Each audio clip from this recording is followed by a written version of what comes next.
আমরা তিরমিজি শরীফের একটি হাদিস শুনছি। হযরত ইবনে মাসউদ রাদিয়াল্লাহু তাআলা আনহু রাসূল পাক সাল্লাল্লাহু আলাইহি ওয়াসাল্লাম নিকট রাসূল পাক সাল্লাল্লাহু আলাইহি ওয়াসাল্লামের নিকট হতে হাদিসটি বর্ণনা করেছেন। হযরত রাসূল পাক সাল্লাল্লাহু আলাইহি ওয়াসাল্লাম বলেন, কিয়ামতের দিবসে 5টি বিষয় মানুষকে জিজ্ঞেস করা হবে। কয়টি বিষয়? 5টি বিষয়। 1 নম্বর বিষয় হলো নিজের জীবনকাল সে কোন কাজে অতিবাহিত করেছে।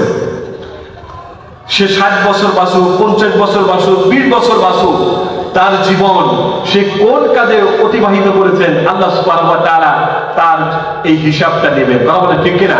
আল্লাহ বলেন, ফামান ইয়া'মাল মিসকালা জাররাতিন খায়রান ইয়ারা ওয়া মান ইয়া'মাল মিসকালা জাররাতিন শাররান ইয়ারা।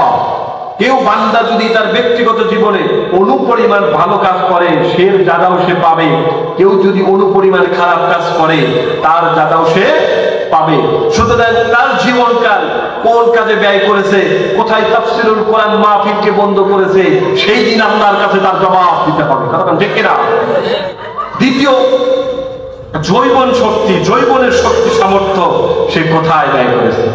মানুষের এখানে জীবনটা কি? কোরআনুল কারীমে সূরা নাবার একটি আয়াত দিয়ে আমি কিছুদিন ভাবলাম। আল্লাহ বলছেন, ওয়াজআলনা নাওমাকুম সুবাতা ওয়াজআলনা আন-নাহারা মাআশা। এখানে 2-3টি আয়াত নিয়ে আমার কি ব্রেইনে একটা জিনিস কাজ করতেছিল, কিন্তু আল্লাহ তাআলা আগে বললেন ঘুমের কথা, তারপরে বললেন রাতের কথা। আল্লাহ বলছেন, ওয়াজআলনা নাওমাকুম সুবাতা। আল্লাহ তাআলা এই যে এখানে 2-3টি আয়াত, আল্লাহ আগে বললেন আমি ঘুমটাকে দূর করে সৃষ্টি করেছি তোমাদের জন্য ক্লান্তি দূরকরণকারী। সুবহানাল্লাহ বলেন। ঘুম আমি এই জন্য দিয়েছি, যদি তোমরা ঘুম আসো এই ঘুমটা তোমাদের ক্লান্তি দূর করে দেবে। সুবহানাল্লাহ বলেন। আল্লাহ পরক্ষণে বললেন আমি রাতকে তৈরি করেছি আবরণকারী। আমার মনের মধ্যে চিন্তা জাগলো, রাত না পরে আসে, রাত আগে আসলে তারপরে না মানুষ ঘুম আসবে, কিন্তু আল্লাহ এখানে ঘুমের কথা আগে কেন বললেন? আমি যখন সিরাজগঞ্জ আলমদিয়া বহুলি মাদ্রাসায় গেলাম, আমার শিক্ষককে আমি প্রশ্ন করলাম যে হুজুর আমার একটা বিষয় একটু যদি ক্লিয়ার করতেন। হুজুর বলল, কি বলো? আমি বললাম, হুজুর আল্লাহ তাআলা এই কোরআনুল কারীমের ভিতরে এইটা আগে কেন বললেন? ঘুমের কথা আগে বললেন, তারপরে রাতের কথা বললেন, রাত না আসলে মানুষ ঘুম আসবে। হুজুর আমাকে বললেন, বাবা রাত কি শুধু ঘুমের জন্য? এই কথা বলেই আমাকে উদাহরণ দিলেন একজন ট্রাক ড্রাইভার, একজন বাস ড্রাইভার। বড় বড় কোচগুলো, ডিস্ট্রিক্ট কোচগুলো সন্ধ্যা 7টায় ছাড়ে, সকাল 7টায় যায় পৌঁছায় দেয়। কথা ঠিক কিনা? সারা রাতের ভিতরে কি নাই? ঘুম নাই। এই যে ক্লান্তি হলো তার, পরিশেষে বাসটাকে স্টপেজে নিয়ে গিয়ে 2 ঘন্টা ঘুমায় গেল, তার সমস্ত রাত্রের ক্লান্তি দূর হয়ে গেল। সুবহানাল্লাহ বলেন। আল্লাহ ঘুমটাকে ক্লান্তি দূরকরণকারী বানাইছে। কারণ ঠিক কিনা? আল্লাহ তাআলা এই জন্য আল্লাহ সুবহানাহু ওয়া তাআলা বললেন জীবন আমার জৈবনের যে একটা শক্তি, এই জৈবনকালের একটা যে শক্তি আছে, মানুষ 20 বছর কালে যে শক্তিটি পায়, 20 বছর কালে 20 বছর বয়সে তার মন যা চায় 50 বছর বয়সে তার মন সেটা চায় না। আল্লাহ তাআলা বলবেন তোমার জৈবনকালের শক্তি সামর্থ্য কোন কাজে ব্যয় করেছো, হিসাব দাও। তৃতীয় হলো ধন এবং সম্পদ কোথায় হতে উপার্জন করেছে। কথা ঠিক কিনা? এই কথাগুলো যদি বলি তাহলে তো আবার হক কথা বলা লাগে, সেই দিকে আমরা কতটুকু যাচ্ছি না। কিছু কথা বলবো। আমরা শুনছি, আমরা খবরে দেখেছি, পেপার পত্রিকায় দেখেছি, অন্যায়ের শেষ নাই। কথা ঠিক কিনা? কোথায় ঘুষের বিনিময়ে বিচার হয়েছে আল্লাহ সেই দিন তাকে দেখায় দেবেন। কথা বলেন ঠিক কিনা? কোন পথে অর্থ উপার্জন করে 10 তলা বিল্ডিং নির্মাণ করেছো, কোন পথে অর্থ উপার্জন করে একজন মাজলুম ব্যক্তিকে নির্যাতন করেছো, সেই দিন তুমি দেখতে পাবে। কথা বলেন ঠিক কিনা? উপায় নাই, সেই দিন কোনো ছাড় হবে না। আল্লাহ সেই দিন আর ছাড় দেবে না। কথা ঠিক কিনা?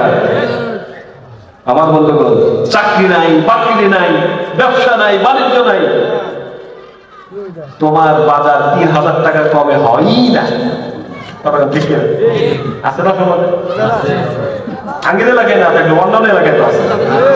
ঠিক কিনা? কিভাবে চলে? তুমি নেতা ফেতা কি হইছো, অমুক দলের অমুক, অমুকের অমুক, সংসার তো এ দিয়ে চালার কথা না। হযরত ওমর রাদিয়াল্লাহু তাআলা আনহুর সন্তানেরা বলছেন কি যে আমাদের একটু পায়েস খেতে মন চাইছে। কি খেতে মন চাইছে? পায়েস। মায়ের কাছে বলতেছেন, মা আমাদের একটু পায়েস খাইতে মন চাইছে। হযরত ওমর ফারুক রাদিয়াল্লাহু তাআলা আনহুর স্ত্রী হযরত ওমর ফারুক রাদিয়াল্লাহু তাআলা আনহু বলছেন, সন্তানেরা তো একটু পায়েস খেতে চায়। হযরত ওমর তখন তিনি খেলাফতের দায়িত্ব পালন করছেন, মদিনার প্রেসিডেন্ট, বলছেন আমার তো অর্থ নাই। কি নাই? আমার তো অর্থ নাই, আমি পায়েস খাওয়াবো কি করে?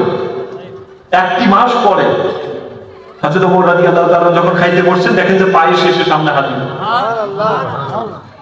স্ত্রীকে প্রশ্ন করলো, পায়েস আসলো কেমন করে? আমি তো এটা বাজার করি নাই। বললেন কি, এই একটি মাস আপনি যে রাষ্ট্র কোষাগার থেকে যতটুকু অর্থ আমাদের জন্য বরাদ্দ করা হয়েছিল, প্রতিদিন এই 2 আনা বাঁচায়া আমি জমা করে এইটা দিয়ে সন্তানেরা পায়েস খেতে চেয়েছে, কিছু বাজার করে পায়েস রান্না করছে। পরের দিন রাজ দরবারে গিয়ে বলতেছেন, শোনেন আপনারা সবাই, আগামী মাস থেকে, আগামীকাল থেকে আমার বেতন থেকে 1 আনা বা 2 আনা কম করে দিবেন। সুবহানাল্লাহ বলেন। তার কারণ আমার স্ত্রী প্রমাণ করে দিয়েছে এই 2 আনা কম হলে আমার সংসার চলে।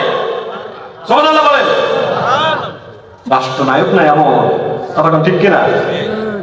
সুতরাং বাস্তব রূপরেখা তখনই হবে কোরআন সমাজে প্রতিষ্ঠিত করতে হবে। কথা ঠিক কিনা? আমরা যে যাই করি কোরআনের আইনকে মানবো ইনশাআল্লাহ। যে কথা বলতেছিলাম, আমি কি রাজনীতির কথা বললাম?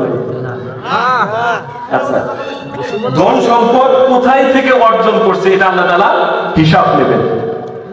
চতুর্থ, কোথায় সেটা ব্যয় করছে। তারা বলে ঠিক কিনা? আপনি কোরআনের মাহফিলে ব্যয় করছেন, ইতিমখানায় দিচ্ছেন, না যাত্রা নাটকে দিচ্ছেন, এটা আল্লাহ ধরবেন। কথা ঠিক কিনা? ধরবেন না?